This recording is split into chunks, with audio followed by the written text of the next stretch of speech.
اور آیت number 83 to 87 تک کا اردو ترجمہ اور تفسیر سنانے لگا ہوں۔ اس میں موسیٰ علیہ السلام اور ان کی قوم کا واقعہ ہے، اسی کے متعلق اس میں ہے، اور میں یہ سنانے لگا ہوں قرآن سے آپ لوگوں کو اردو ترجمہ اور تفسیر۔ بسم اللہ الرحمن الرحیم۔ وما اجلک عن قومک یا موسیٰ، اے موسیٰ تجھے اپنی قوم سے غافل کر کے کون سی چیز جلدی لے آئی؟ صحرائے سینا میں قیام کے دوران اللہ تعالیٰ نے حضرت موسیٰ علیہ السلام کو کوہ طور پر بلایا تھا تاکہ وہ وہاں 40 دن تک اعتکاف کریں تو انہیں تورات عطا کی جائے گی۔ شروع میں بنی اسرائیل کے کچھ منتخب لوگوں کے بارے میں بھی یہ طے ہوا تھا کہ وہ بھی آپ کے ساتھ جائیں گے، لیکن حضرت موسیٰ جلدی روانہ ہو گئے اور ان کا خیال تھا کہ باقی ساتھی بھی پیچھے آ رہے ہوں گے، لیکن وہ نہیں آئے۔ قال هم أولئك على أثري وأجلت إليك ربي لترضى، کہا کہ وہ لوگ بھی میرے پیچھے ہیں اور میں نے اے رب تیری طرف جلدی اس لیے کی کہ تو خوش ہو جائے۔ قال فإنا قد فتنا قومك من بعدك وأضلهم السامري، فرمایا ہم نے تیری قوم کو تیرے پیچھے آزمائش میں ڈال دیا اور انہیں سامری نے بہکا دیا۔ سامری ایک جادوگر تھا جو بظاہر حضرت موسیٰ پر ایمان لے آیا تھا اور اسی لیے ان کے ساتھ لگ گیا تھا، مگر حقیقت میں وہ منافق تھا۔ فرجع موسیٰ الی قومی غضبان اسفا قال یا قومی الم یعدکم ربکم وعدا حسنا افطال علیکم العہد ام اردتم ان یحل علیکم غضب من ربکم فاخلفتم موعدی۔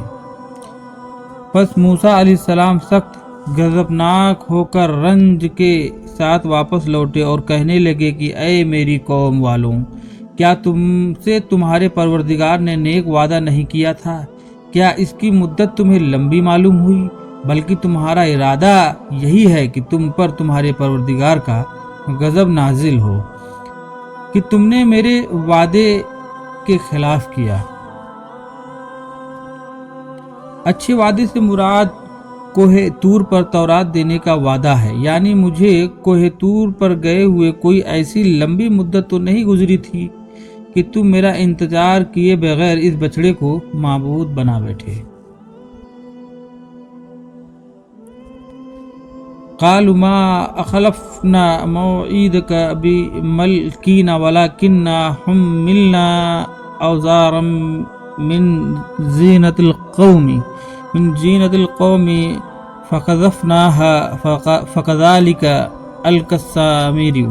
انہوں نے جواب دیا کہ ہم نے اپنے اختیار سے آپ کے ساتھ وعدے کا خلاف نہیں کیا، بلکہ ہم پر زیورات قوم کے جو بوجھ لاد دیے گئے تھے انہیں ہم نے ڈال دیا، اور اسی طرح سامری نے بھی ڈال دیے۔ بعض مفسرین کا خیال ہے کہ یہ فرعون کے لشکر کا چھوڑا ہوا مال غنیمت، اس دور میں مال غنیمت کو استعمال کرنا جائز نہیں تھا، اس کے بجائے اسے ایک میدان میں رکھ دیا جاتا تھا اور آسمان سے ایک آگ آ کر اسے جلا دیتی تھی۔ شاید ان زیورات کو پھینکنے کا یہی مقصد ہو کہ آسمانی آگ انہیں آ کر جلا دے۔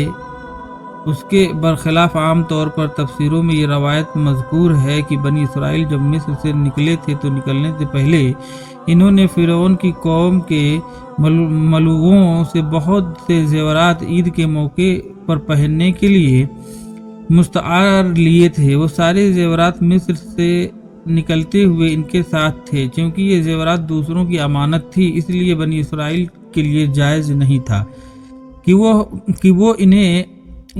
وہ انہیں مالکوں کی اجازت کے بغیر استعمال کریں۔ دوسری طرف انہیں واپس کرنے کا بھی کوئی راستہ نہیں تھا، اس لیے حضرت ہارون علیہ السلام نے ان سے کہا کہ یہ زیورات یہیں پھینک دو اور ان کے ساتھ وہی معاملہ کرو جو دشمن سے حاصل کی ہوئے مال غنیمت کے ساتھ کیا جاتا ہے۔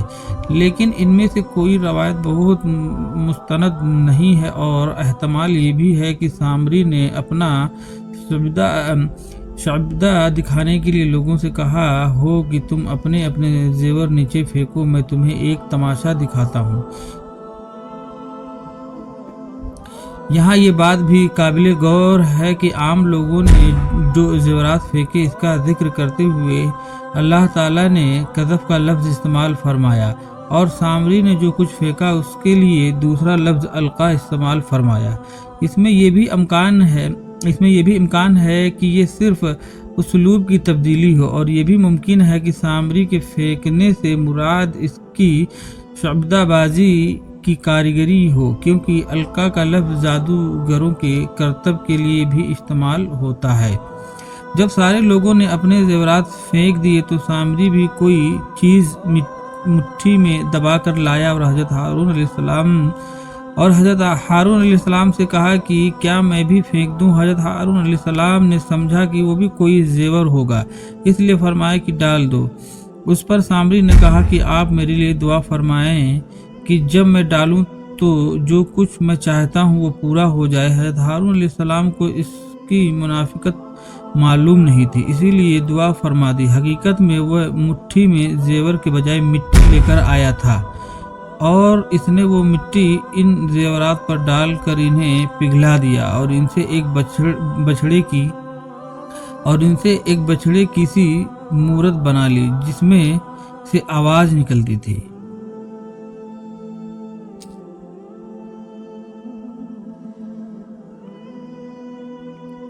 فأخرج لهم عجلا جسدا له خوار فقالوا هذا إلهكم وإله موسى فنسيه۔ پھر اس نے لوگوں کے لیے ایک بچڑا نکال کھڑا کیا، یعنی بچڑے کا بت جس کی گائے کی سی آواز بھی تھی۔ پھر کہنے لگے کہ یہی تمہارا بھی معبود ہے اور موسیٰ کا بھی، لیکن موسیٰ بھول گیا۔ تو دوستوں، آپ لوگوں نے اس تفسیر اور ترجمہ کو سنا، جس میں ایک دم صاف طور سے آپ یہ دیکھیں کہ گائے کی پوجا جو ہے یہیں سے شروعات ہوئی، بنی اسرائیل نے شروع کیا، موسیٰ علیہ السلام کی قوم نے۔ انشاءاللہ پھر کسی اچھے ویڈیو میں اچھے موضوع پہ پھر ملیں گے۔ اللہ حافظ۔